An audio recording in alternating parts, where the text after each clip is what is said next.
10th question. Simplify and give reasons. 4 by 7 whole power minus 5 into 5 by 7 by 4 whole power minus 7. Here 4 by 7 whole power minus 5 is in the form of a power minus m. A power minus m is equals to 1 by a power m.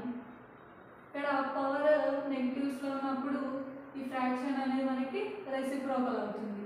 Reciprocal అంటే 7/4 అవుతుంది. Power 5 into దీన్ని change చేయకుండా ఉంచుదాం, ఎందుకంటే దీన్ని change చేస్తే మళ్ళీ 4/7 అవుతుంది. అప్పుడు బేసెస్ డిఫరెంట్ అవుతాయి. బేసెస్ ఈక్వల్గా ఉండేటట్టు చూద్దాం. సో దీన్ని యాజ్ టీస్గా రాద్దాం. 7/4 హోల్ పవర్ మైనస్ 7. ఇప్పుడు ఇక్కడ బేసెస్ సేమ్గా ఉన్నాయి, మిడిల్లో మల్టిప్లికేషన్ ఉంది. సో ఏమవుతుంది, ఇది ఏ ఫామ్లో ఉందంటే A power m into A power n is equals to A power m plus n అవుతుంది. సో పవర్స్ యాడ్ అవుతాయి. 7/4 పవర్ 5 ప్లస్ మైనస్ 7 అవుతుంది. ఏమో 7/4 power plus into minus minus 5 minus 7.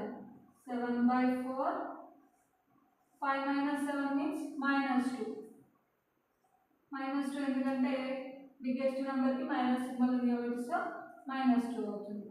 Is equals to ఇక్కడ ఇది పవర్ అనేది మైనస్లో ఉంది, positive కావాలంటే fraction reciprocal అవుతుంది. సో 4/7 అవుతుంది. 4/7 పవర్ 2. 4 పవర్ ఈ స్క్వేర్ అనేది న్యూమరేటర్కి అప్లై అవుతుంది, డినామినేటర్కి అప్లై అవుతుంది. అప్పుడు 4 into 4 square అవుతుంది. 4 square means 16. 4 into 4 by 7 square. 7 square means 7 into 7 49.